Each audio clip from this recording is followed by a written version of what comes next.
¿Alguno de ustedes me podría decir en qué circunstancias presentó su dolor de cabeza? ¿Podría describir su dolor de cabeza? ¿Cómo fue? Fabián, ¿está? Juan Carlos, Luna. ¿Te ha dolido la cabeza, Juan Carlos? Sí. Voy a usar una pregunta primero. Ok, cuéntame cómo es tu dolor de cabeza. ¿Cómo podrías describir? Ustedes ya han llevado semiología, ¿no es cierto? ¿Y se acuerdan de esa neumotecnia de Alicia? ¿Se acuerdan, verdad? Porque soy la única que... Cuéntame, según esa neumotecnia, ¿qué características tenía tu dolor de cabeza?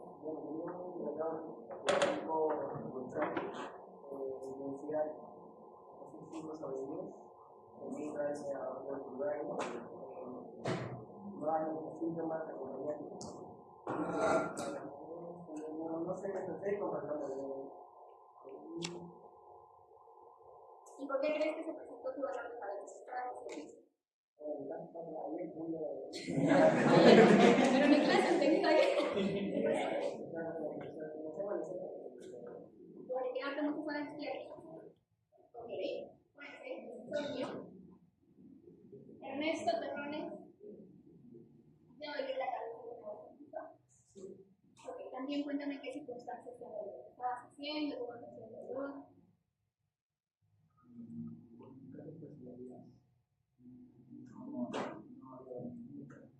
Bien, estudiando, supongo.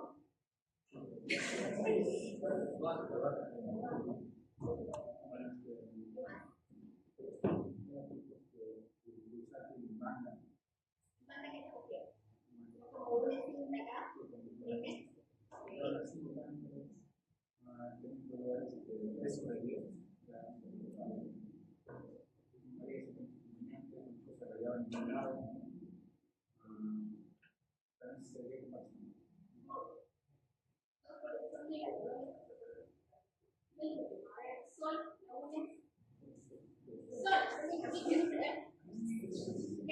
Cuéntame, ¿y cómo te dolió la cabeza? ¿Qué características tenía?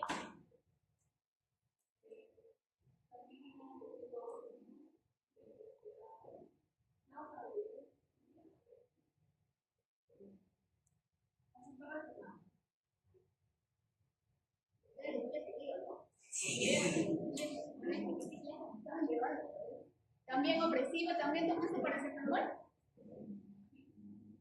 Ok, ¿y también fue porque te amaneciste? Porque dormiste mucho. ¿Por qué fue eso?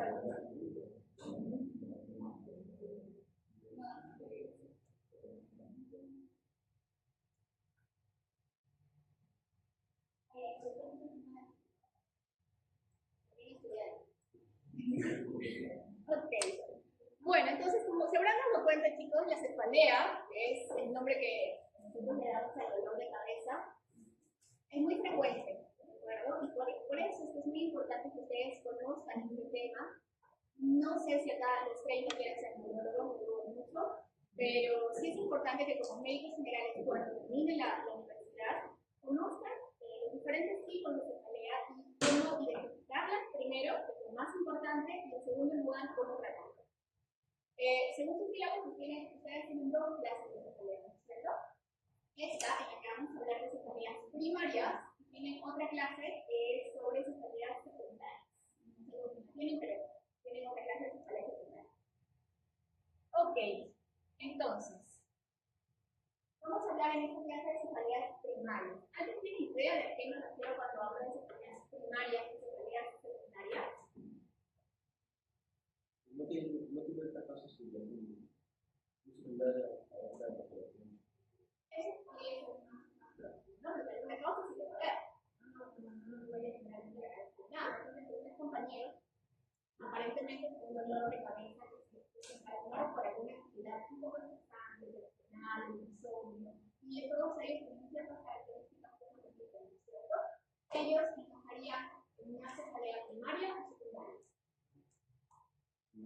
Primaria, ¿no? Hasta ahora con las características. La cefalea primaria, entonces, es aquel tipo de dolor de cabeza de compañeros, no se debe a otras patologías, ¿no? Por ejemplo, tumores cerebrales, de rabia, de autismo o de alguna otra pudiera estar condicionando o desencadenando el dolor. La cefalea primaria más bien es un dolor de cabeza que se inicia en sí misma en las estructuras craneales o craneales y que desencadena esta percepción del dolor.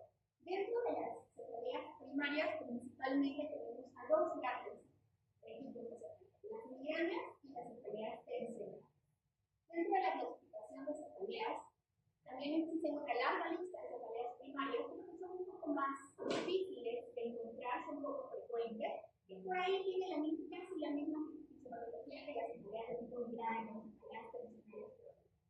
Entonces, hoy vamos a enfocarnos principalmente en las migrañas y las cefaleas tensionales. Esta primera diapositiva, así como la última que vamos a ver en clase, creo yo son las más importantes para que recuerden.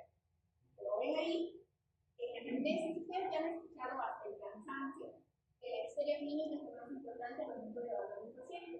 Y dentro de la historia clínica, la anamnesis juega un papel fundamental en el caso de las cefaleas, porque básicamente con la anamnesis nosotros vamos a decidir qué tipo de cefalea tiene el paciente y se requiere mayor estudio o no. ¿Okay? Entonces, como ya les dije hace un rato, esa es la primera línea que nos ayuda mucho para recordar estas características que nosotros debemos indagar en los pacientes que acuden a nuestra consulta presentando dolor de cabeza. ¿Qué características son?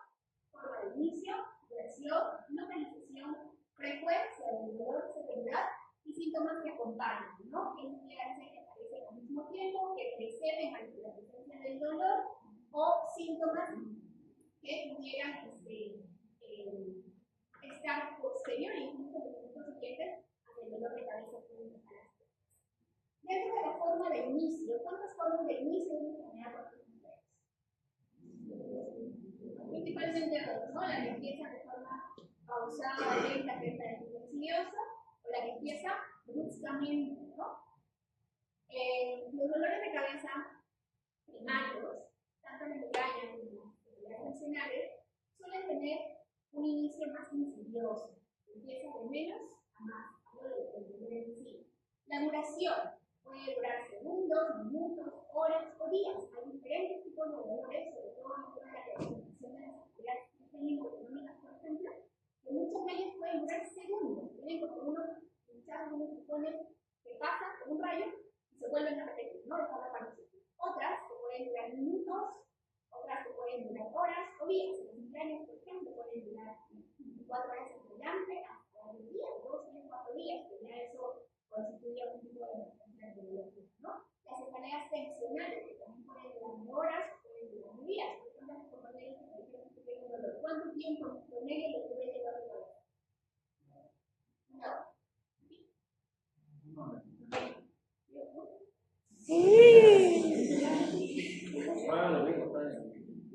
La frecuencia del dolor, por ejemplo, tiene que ver con cuántas veces se representa este episodio al día, en la semana, al mes o al año. Es importante que ustedes tengan una idea de cuántas veces se presenta el dolor. Esto es muy importante para completar criterios, por ejemplo, para migrañas y para ver el tratamiento, ¿no? A veces los pacientes requieren solo medicación convencional o requieren medicación preventiva. No es lo mismo que me duela 1 o 2 veces por año a que me duela interdiario o que me duela 4 veces, 5 o 6 veces al mes, ¿cierto? Mismas características. La severidad de ustedes saben la que se habla de la menos de 5 meses y con aquellos que ya aparecen las tensiones, ¿no? No hay como sí,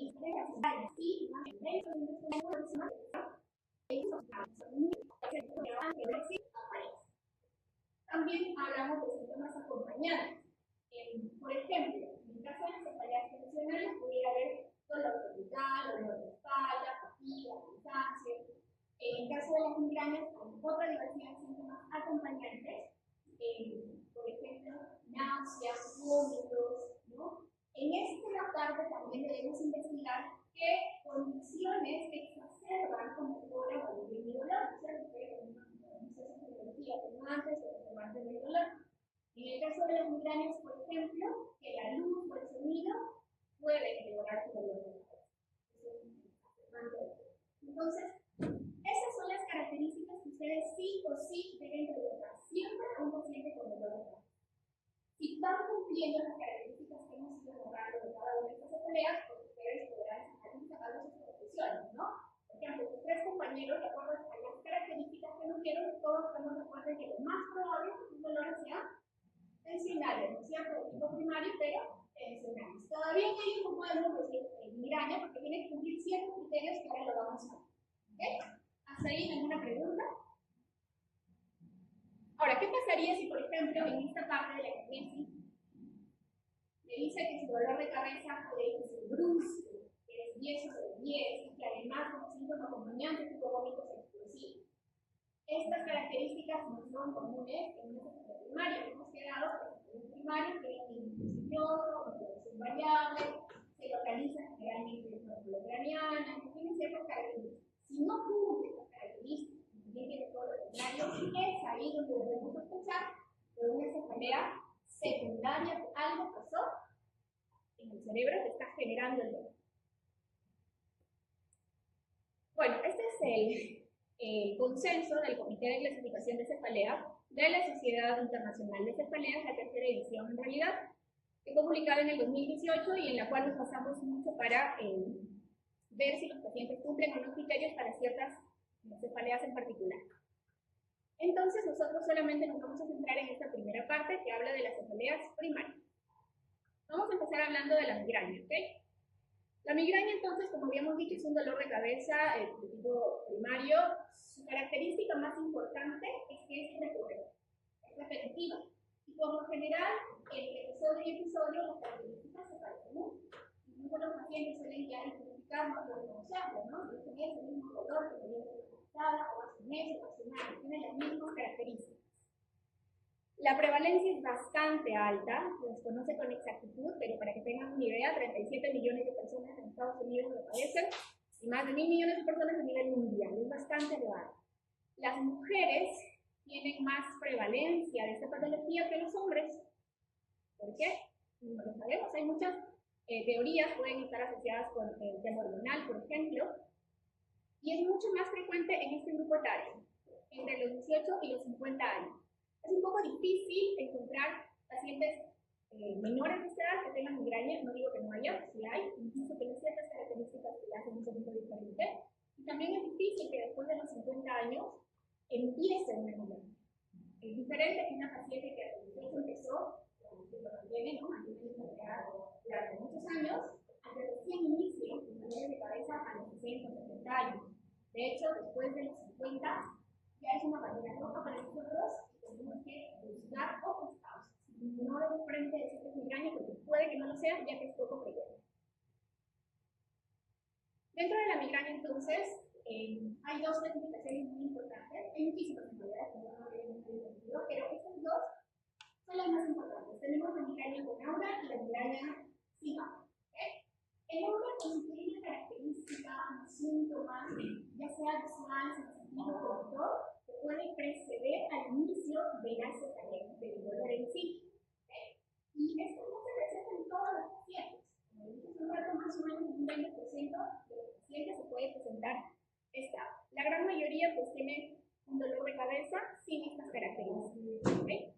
Aparte de esta aura, que puede ser un sistema visual o sensitivo, la gran mayoría de pacientes sí que pueden tener síntomas prodrómicos, es decir, algunos síntomas que incluso a veces más de una hora antes de que empiece el dolor, ellos sienten como un disconfort y es algo como que también está cansando, a veces puede pasar, a veces no. Por ejemplo, que tengan mucho sueño, que estén activos, bostezos, ¿no? Que tengan ganas de algo, avidez por algo, de algún alimento en particular. Ok, la fisiopatología de la migraña es un poco compleja y en realidad todavía no se tiene a ciencia cierta la causa específica, ni tampoco se conoce con exactitud todo el complejo o toda la fisiopatología que se ve alrededor de la migraña. Existen varias teorías en realidad que tienen que ver mucho con el sistema trigémino autonómico que ustedes ven ahí encima. Se dice que en los pacientes con migraña podría haber diversos desencadenantes, ¿no? Generalmente son efectos externos, ¿no? Por ejemplo, el insomnio, el estrés, ciertos alimentos, olores, factores ambientales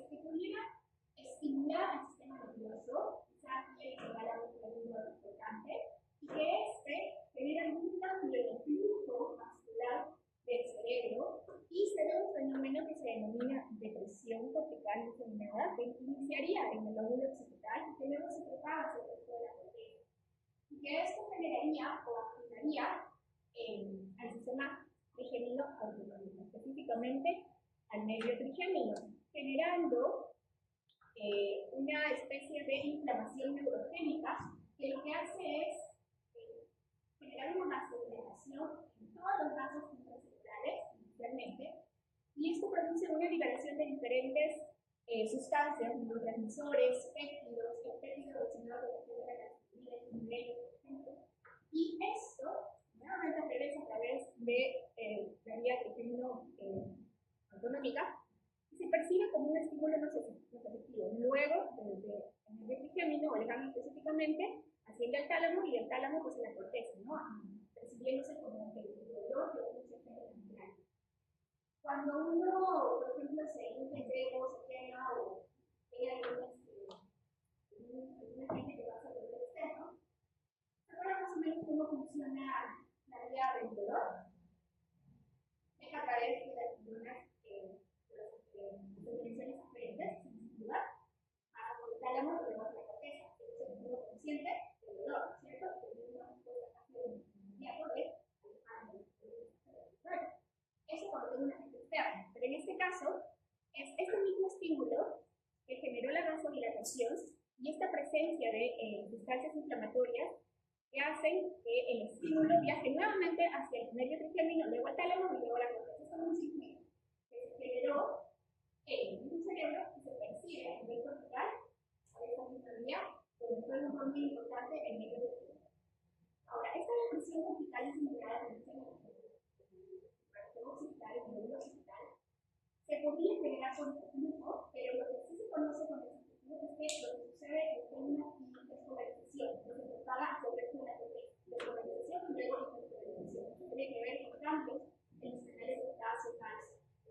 Y se dice que esto explicaría, por ejemplo, las auras que pueden presentar en los pacientes, que pueden ser visuales, algunos de ellos pueden ser auras positivas.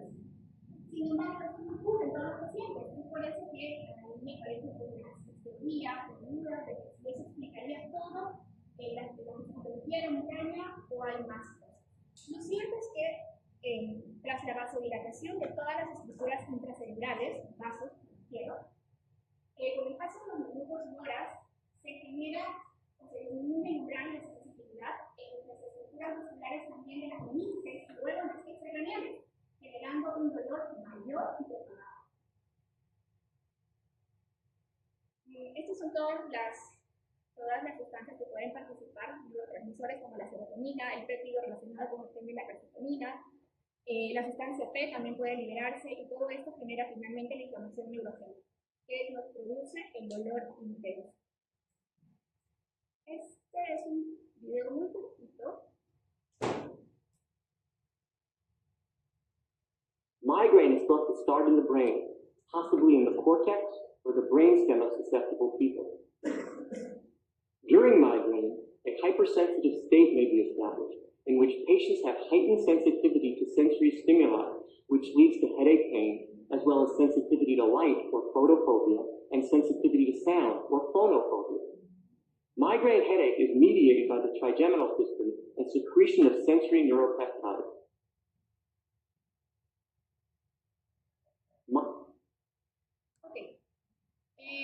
Dentro de lo que nos interesa mucho recordar después de la sí, esto relaciona más o menos lo que hemos intentado explicar la fisiología con el cuadro clínico. ¿Okay? Y es muy importante que recuerden lo que son las características principales del dolor de tipo migraña.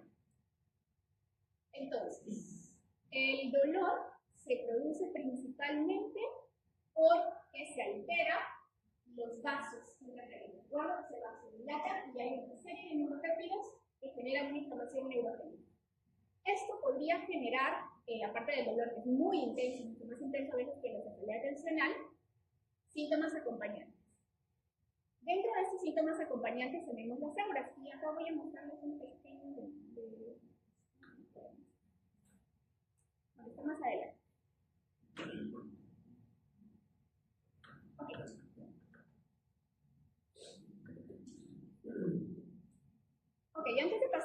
tiene que tomar. Entonces vamos a recordar las características más importantes de la migraña sin aura en general, porque se repiten, solo que con la migraña con aura.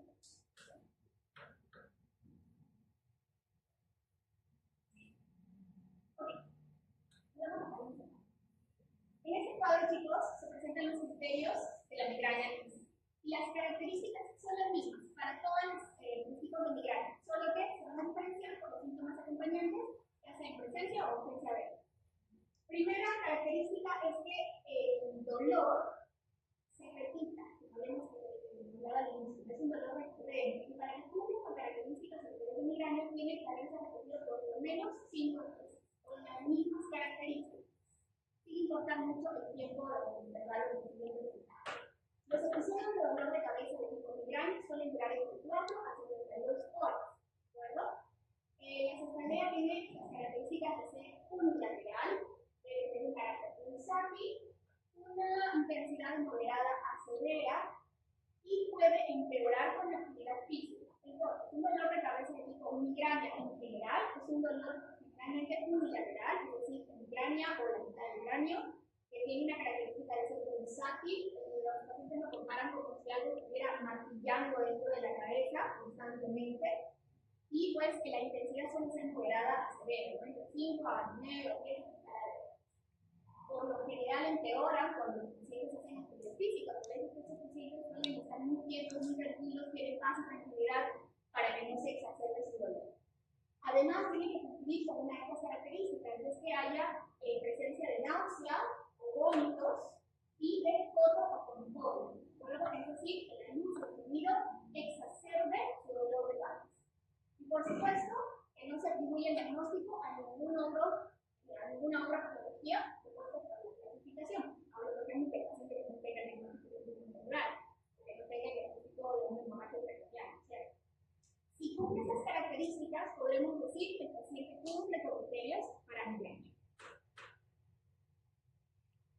Si el paciente, además de tener estas características, presenta síntomas que precedan a este tipo de dolor de cabeza, sean visuales, sensitivas, alteraciones del habla, lenguaje, motoras, retinianos, encefálicos, se refiere, por ejemplo, a síntomas vegetativos, como sudoración, dolor en el resto de cara, por ejemplo.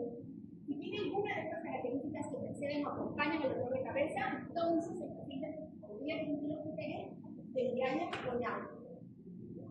La duración o las características siguientes del apartado C también tienen que ver con la duración, que por lo menos tiene que durar entre 5 a 60 minutos. El aura por lo general suele ser unilateral, es decir, que afecta solo a un lado del cuerpo, y por supuesto no tiene que atribuirse ninguna otra patología de la clasificación. Las auras pueden ser, las más frecuentes son visuales, sensitivas o de electroencefalo y motoras.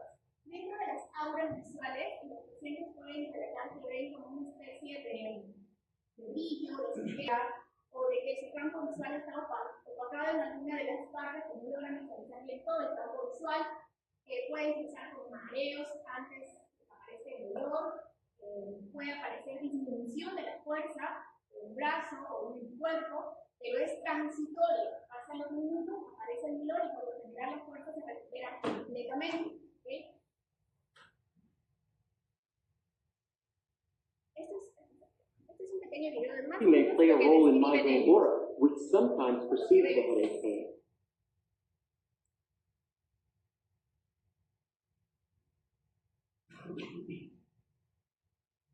It may play a role in migraine aura, which sometimes precedes the headache pain.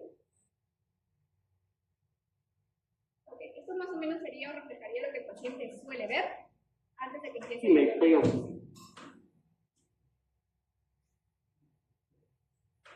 Cuando la migraña supera un periodo de 15 días al mes, durante al menos más de 3 meses, el paciente tiene una migraña crónica, básicamente por tiempo.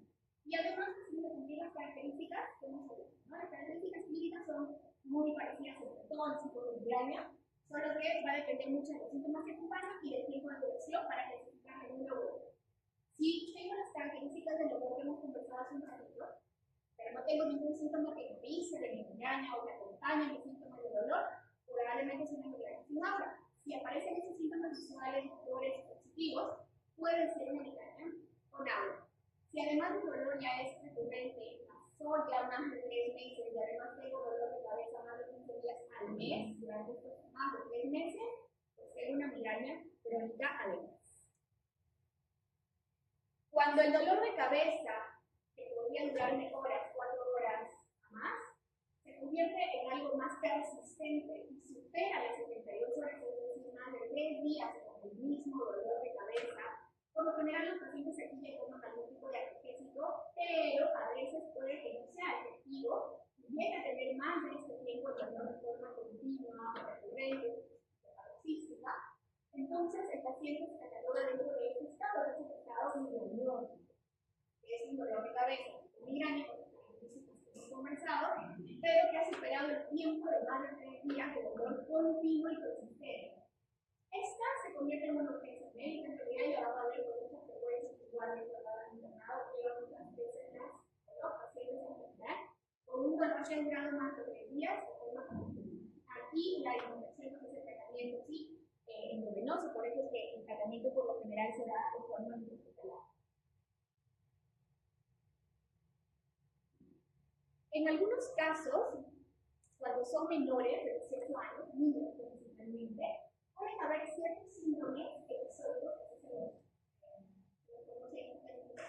que pudieran indicarnos que el paciente sufre de migraña. Ustedes saben que los niños todavía llevan garantía, ¿verdad? Todavía. Bueno, pero los niños tienen ciertas particularidades y por lo general en algunas enfermedades comunes para los adultos tienen características que las hacen un poquito diferentes. Y la migraña, si bien es cierto, no es frecuente en ellos, puede tener ciertas características. Por ejemplo, uno es como un vaso intestinal recurrente, que se queja de dolor abdominal, náuseas, vómitos de forma paroxística cada ciertos días, años, ¿no? Y los que no tengan ninguna infección gastrointestinal o tengan otros síntomas asociados, puede ser un síntoma de estos síntomas episódicos asociados a migrañas. Además, también puede haber mareos, vértigos de forma paroxística o la tortícolis paroxística benigna, que es una especie de retrogresión de la cabeza que dura unos minutos o horas y luego nuevamente recupera su estado normal, a veces asociado a dolor de cabeza. Estos dos estados podrían indicarnos que esta persona puede también tener algún síndrome asociado a migraña, sobre todo los niños. Ok, entonces, para tratar a la migraña tenemos que tener en cuenta 2 o hasta 3 características muy importantes. Primero, que cumplan las características clínicas del dolor que me hagan sospechar en un dolor tipo migraña. Tenemos que dar cuál será. Primero, un dolor unilateral de tipo pulsátil asociado a náuseas o vómitos o otro o somnofolia. ¿De acuerdo? La otra característica es que sea recurrente. Pero según los criterios debe tener al menos 5 episodios. Ya puse los 5 por el forma.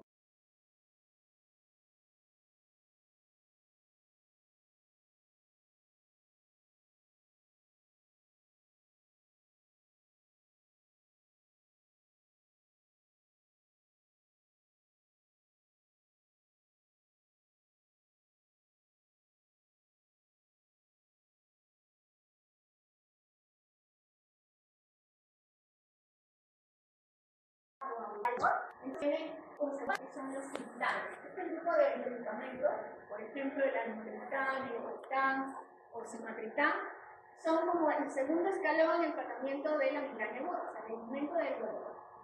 Y como tercer paso están los dipanes o los tefantes. Hay uno ya en Perú, desde el año pasado me parece, que se comercializa, es un me parece, que es un tefante que sería como nuestro tercer escalón en el tratamiento de la migraña, siempre y cuando el dolor no haya seguido con los primeros 2 pasos. Ahora, si el paciente está en un estado migrañoso, habíamos dicho que cuando tiene un dolor mayor a ¿cuántas horas? 10 de duración. 72. Mayor a 72 horas, créanme que ya no le va a funcionar ni el paso 1 ni el paso 3, porque ya el dolor en este paciente ha sensibilizado incluso estructuras perivasculares y el dolor es muy intenso. Entonces, es ahí, en estos pacientes se indica tratar con los que no, puede ser igual alimaido como el ibuprofeno, Incluso se puede asociar a algún genético, porque generalmente las náuseas prodrómicas que suelen acompañar a las migrañas en los estados migrañosos también están presentes, no es necesario aliviar esto. Si el paciente tiene una migraña crónica y además tiene una frecuencia de dolor de cabeza alta, hablamos de una frecuencia alta mayor a 4 episodios al mes, episodios de dolor de cabeza altísimo, sí es necesario dar un tratamiento preventivo, que es la segunda parte de esta discusión. Y en el tratamiento preventivo, como vemos aquí, tenemos varios medicamentos, grupos de medicamentos en realidad, cuya función es, digamos que, evitar o prevenir el inicio del dolor de cabeza, evitando lo que habíamos dicho en el caso de la prevención que se inicia en la hospital. Y para eso vamos a utilizar algunos medicamentos que forman parte de otros grupos de fármacos, como son los antihipertensivos, anticonvulsivantes, antidepresivos, que nos pueden ayudar como profilácticos, es decir, a evitar que aparezca en lo sucesivo estas crisis milenarias. Dentro del uso cotidiano o del uso clínico con mayor frecuencia, tenemos a la amitriptilina dentro del grupo de los antidepresivos, tenemos al topiramato dentro de los antidepresivos que también ayuda con el profiláctico, el ácido valproico, que seguramente lo han utilizado o lo van a realizar ahora y también se ayuda mucho como profiláctico preventivo a los dolores de cabeza. El mecanismo de acción no se conoce muy bien, pero tiene que ver mucho con actuar sobre los canales de potasio, calcio y evitar que aparezcan este tipo de dolores. El propranolol también es un medicamento que nos puede ayudar. Entonces, tenemos como ven diferentes medicamentos de diferentes grupos que pueden tener una profiláctica. Cómo elegir uno u otro va a depender del tipo de paciente que tengamos. Si es un paciente que tiene migraña, vamos a catalogar la migraña, que cumple los criterios que hemos visto, pero además sufre de insomnio, ansiedad, quizá hay, por ejemplo, la amitriptilina, que tiene el efecto de dar un poco de sueño, es un antidepresivo ansiolítico, puede ser nuestra mejor elección. Recuerde que las dosis de un tratamiento profiláctico en migraña son bastante bajas, es decir, tanto el valproato como la amitriptilina, el topiramato, no serán una dosis como se le daríamos a pacientes con epilepsia o con depresión en sí, simplemente a dosis bajas, porque esto se demuestra la efectividad sobre la migraña, es suficiente. Pero es una sola vez al día. El tratamiento se puede iniciar en la noche a una dosis muy baja y el tratamiento profiláctico se tiene que mantener al menos 3 meses, de forma continua, tomando todos los días para ver el resultado. El objetivo es que disminuya la frecuencia del dolor de cabeza, es decir, que si antes me dolía de forma interdiaria, pues a la semana siguiente, a 2 semanas, me duele una vez por semana, al día siguiente me duele solamente una vez, luego una vez por mes, que vaya haciendo cada vez. Profesora, ¿y si es una gestante? Bueno, dentro de estos medicamentos, todos tienen pros y contras. Ustedes saben que todos tienen ciertas categorías en la prescripción y ahí va mi siguiente comentario. El valproato, por ejemplo, es un medicamento que funciona muy bien como tratamiento profiláctico. Sin embargo, de todos los que hemos mencionado y que ahí, es el más teratogénico. Es el que puede darnos mayor número de reproducciones en el feto si la tomamos muy. Es por eso que en las mujeres jóvenes con fértil preferimos no usar por ejemplo el valproato, porque aunque mi idea nos curen y nos procuran de que no se van a embarazar, no van a evitar, por cierto, a veces no se enteran que están embarazadas y siguen tomando, se enteran recién en eso. En el caso de las gestantes con migraña, pues definitivamente lo ideal es que no reciban tratamiento profiláctico. Recuerden que el tratamiento profiláctico solamente dura entre 2 a 3 meses, pero de las gestantes no pueden usarlos. En las gestantes sí se reduce bastante el tema del tratamiento porque solo nos quedamos con el paracetamol. Y si ven ahí en la última parte de esa segunda tabla, está la toxina botulínica. Quizá algunos de la toxina botulínica ya tienen una protección local. La aplicación de la toxina también ha ayudado a reducir, como preventivo, a reducir las crisis migrañosas, aunque le toma un poco más de tiempo que el resto de los casos. Esta es una opción que la paciente tiene crisis con frecuencia,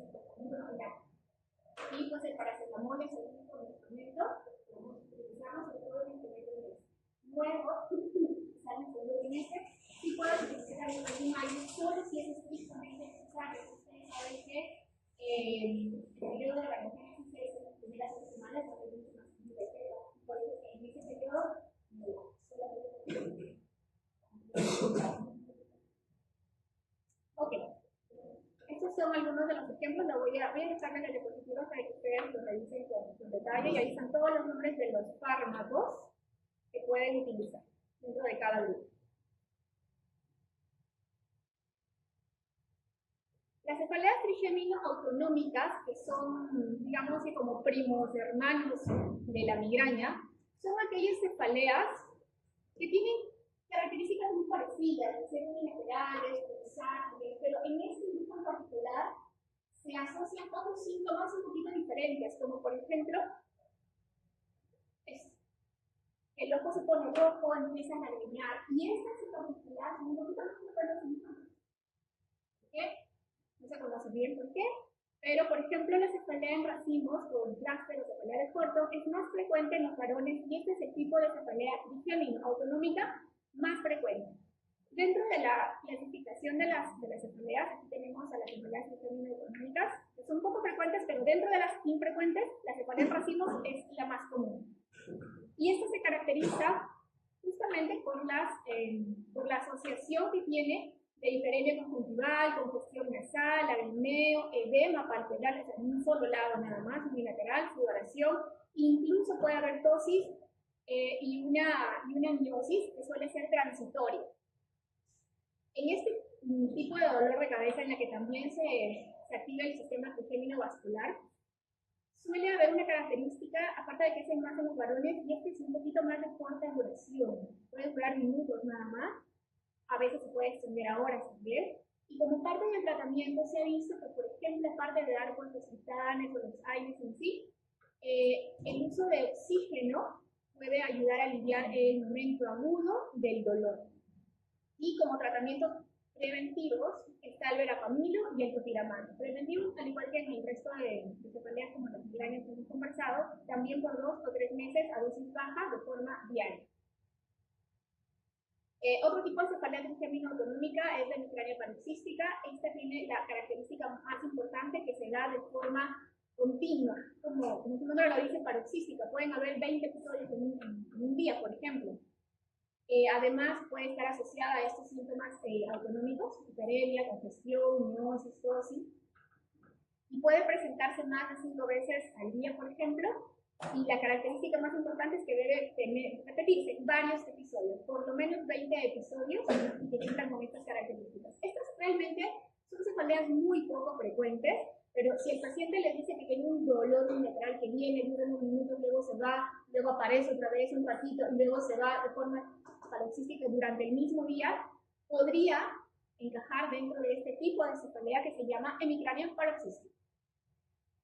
Hay otro tipo de cefalea, que es la cefalea neuralgiforme, que básicamente se localiza el dolor en la región orbitaria o supraorbitaria. Los pacientes la localizan perfectamente, se señalan con el dedo, incluso se puede entender en la región temporal.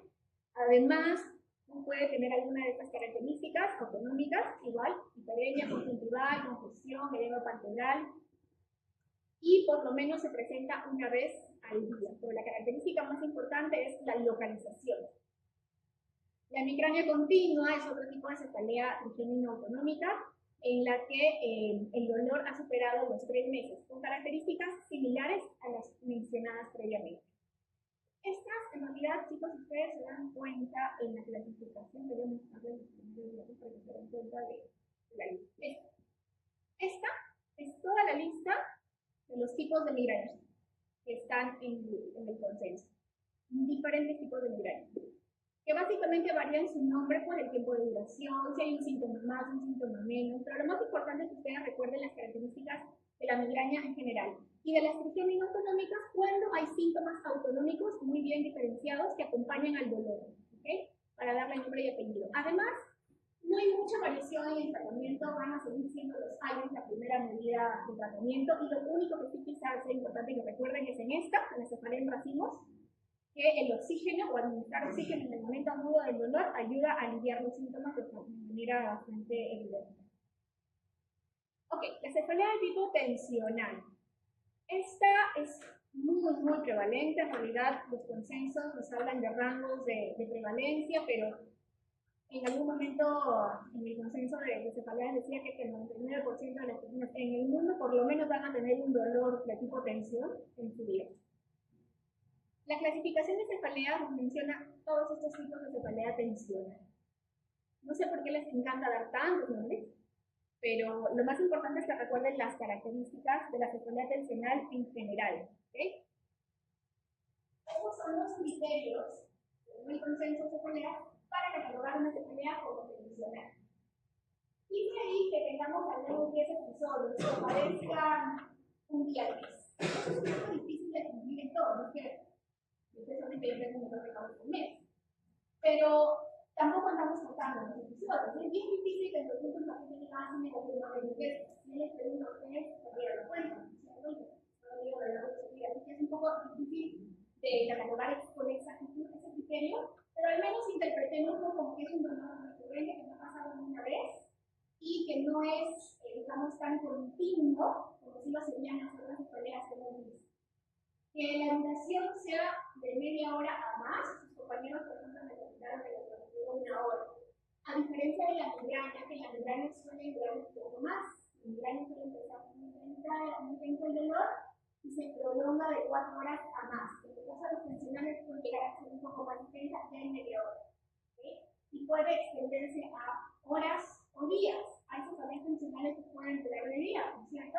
Cuando hay un periodo de estrés, por ejemplo, pueden tener el dolor un día, bueno, a veces siguen con el dolor. ¿Cuántos días se duele el dolor? 2. Y se puede extender a otros días. Además, cumplir otras características clínicas, como por ejemplo, que sea un dolor de tipo bilateral. En el caso de la cefalea tensional, el dolor es bilateral. Alguien por ahí me dijo que se debería como un bando, ¿cierto? Como una banda opresiva. Otros pueden decir que es como un casco opresivo en la cabeza. La opresión es una de las características más importantes. A diferencia de la migraña, que su característica es más pulsante. La intensidad a veces puede ser leve, a veces moderada, difícilmente llega a ser intensa como si lo sería la migraña. Esta, por lo general, no empeora como la física, como caminamos, como subir escaleras. A diferencia de la migraña, que el paciente, como le dije, está muy quieto porque ni siquiera quiere moverse porque el dolor aumenta. En caso de la tensional, no. Probablemente los chicos acá vamos a seguir haciendo actividades, ¿no es cierto? Vamos a seguir caminando, seguir bajando escaleras, porque el dolor está ahí, casi sin atenuarse ni exacerbarse. Generalmente no hay náuseas, no hay vómitos, y la luz o el sonido a veces puede molestar porque está con la tensión tensional, que también puede estar estresado y la luz o el sonido puede molestar, pero no es un exacerbante muy evidente o frecuente como sí lo es en la migraña. Y por supuesto, como todos los demás, que no se atribuya este tipo de dolor a alguna otra causa secundaria. La fisiopatología del dolor de la cefalea tensional es muy diferente a la que hemos visto en la migraña. Aquí poco o nada tiene que ver mucho el término de la activación de la vía económica o de los vasos celulares. Aquí más bien fue un rol importante son las estructuras pericraneales, cerebrales y musculares en general que pueden darnos el dolor irradiado. Recuerden que tenemos musculatura hasta en la frente. Tenemos el músculo frontal, temporal y por supuesto el gran músculo del cuello que se enfoca en el extremo superior del occipital. Y esto al contracturarse puede generar dolor irradiado de la cabeza con una presión.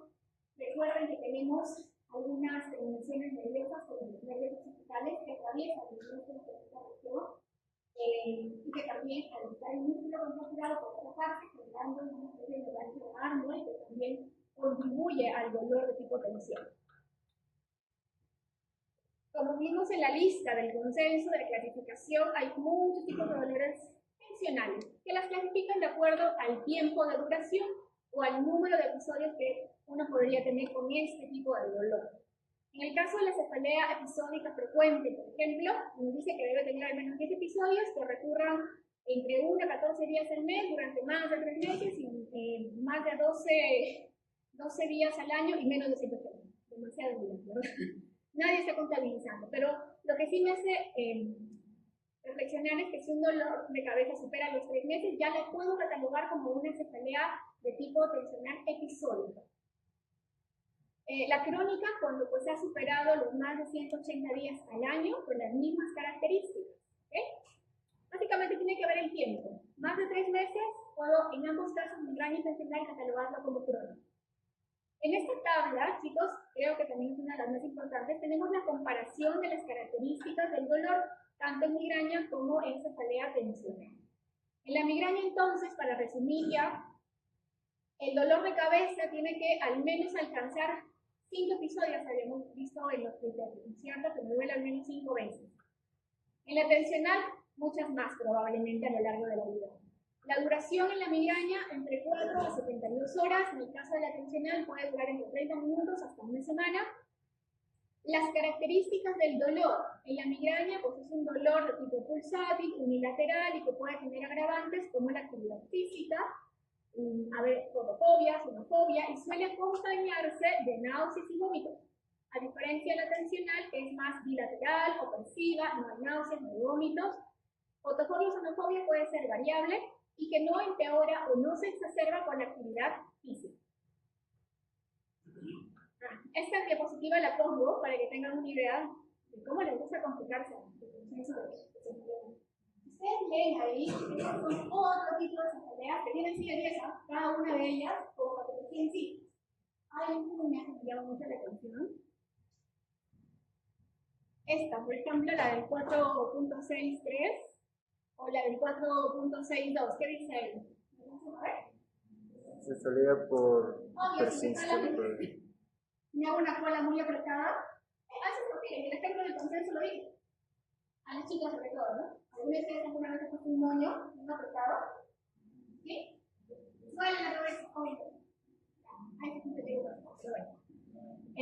Es importante igual que lo tengan en cuenta porque hay diferentes tipos de dolor, por ejemplo la cefalea por frío estímulo, o sea por excesivo frío, la cefalea nubular, que seguro la han escuchado, que es muy poco frecuente, que es aquella cefalea que se identifica como dolores en ciertas zonas específicas del cuero cabelludo que son parecidas al tamaño de una moneda, por eso se llama nubular, que también podría ser un tipo de cefalea tensional o que tiene una autonómica poco frecuente. Listo, chicos, esta es la última diapositiva y como les dije, creo que es una de las más importantes. Ustedes ven ahí, hay una bandera roja.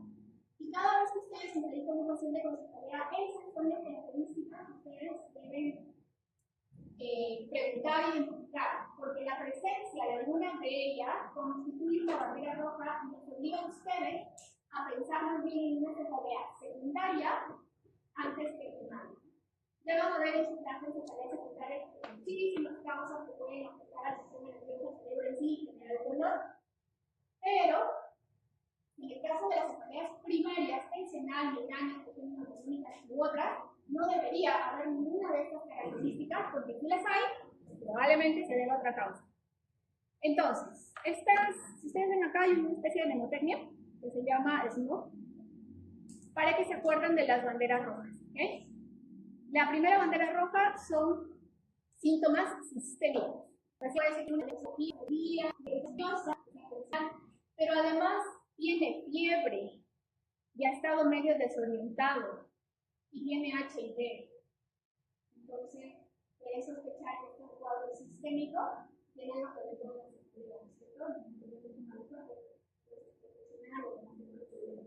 Piensen en causas infecciosas, las meningitis, por ejemplo, suelen empezar con dolores no bruscos, con dolores nerviosos.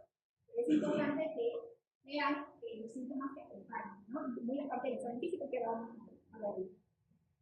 Que hayan además ya condiciones preexistentes que generen déficit neurológico. Por ejemplo, que al examen físico el paciente me diga que fue un dolor muy intenso, brusco, fuera, ustedes ven que no me parece. Que no se recupera la tiene ahora. Hemos dicho que algo es muy transitorio, dura un minuto y se recupera y tiene dolor. Muy diferente que el paciente tenga un dolor y que dura varias horas y que siga el endémico o el endémico. Por ese caso, si ya dura mucho más de 15 minutos, media hora, un transitorio es un déficit focal, está acompañando el dolor. ¿Qué puedo pensar en un hemorragia, por ejemplo, de cerebral o un tumor cerebral que se ha inflamado tanto que luego no está generando la paresia. O que encuentre signos meningios. ¿Han escuchado de los signos meningios? Tenemos, por ejemplo, al término específico y esta élite lo he dirigido que ustedes no solamente escuchen, porque la anamnesis ya vamos a hablar de la anamnesis toda la clase, pero es importante que complementen la anamnesis con el examen físico. Porque si ustedes tienen un paciente que llegó con un dolor insidioso, que ha ido aumentando, ya se ha hecho fuerte, y además de un signo de meningios, fiebre, y se me ha ¿cierto? Necesitan examinar sí o sí. La forma de inicio ya habíamos comentado y también de la edad.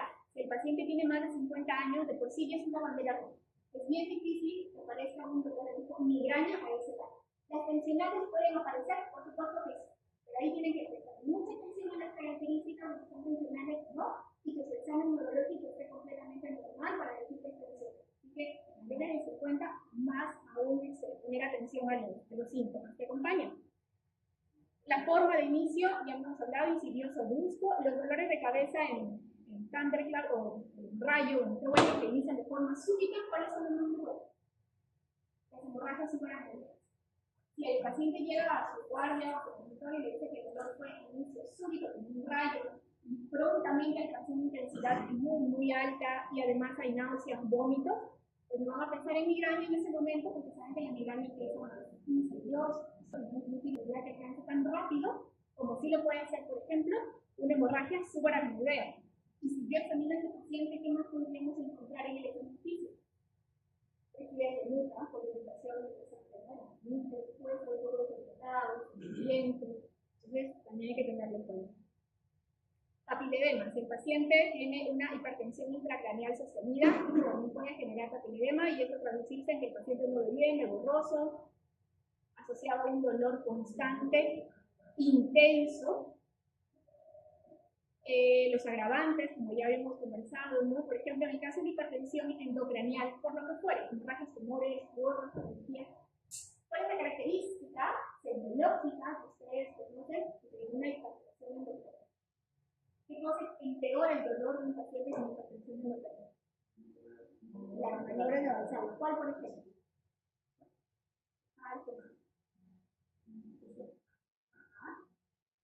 Todo lo que involucre un mayor esfuerzo, cierre inspiratorio, eso puede aumentar más la presión.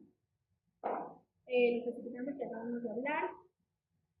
Y finalmente, bueno, la progresión, ¿no? Si ustedes ven que el paciente tiene un dolor de cada vez más intenso, no mejora con analgésicos, y además podría tener otros síntomas acompañantes, sí o sí, tienen que buscar otras características.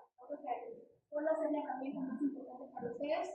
Todos ellos, una imagen cerebral, ¿no? La imagen a destacar lo que pasa. Pero eso ya lo van a ver con su clase de cefalea secundaria. ¿Tienen alguna pregunta hasta acá, chicos? Sí.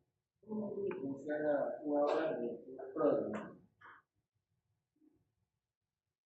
Los pródromos pueden preceder los síntomas varios minutos atrás, incluso horas.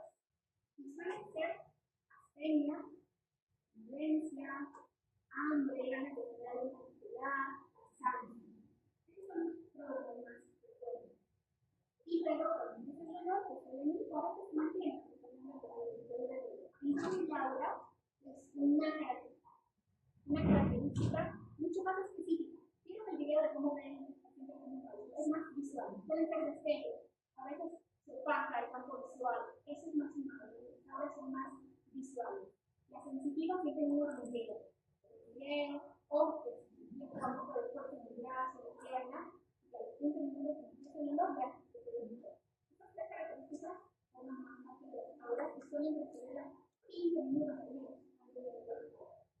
Es decir, las características, ¿no? Los pródromos son más de fatiga, de cansancio, sueño. Y el Laura es más visual, más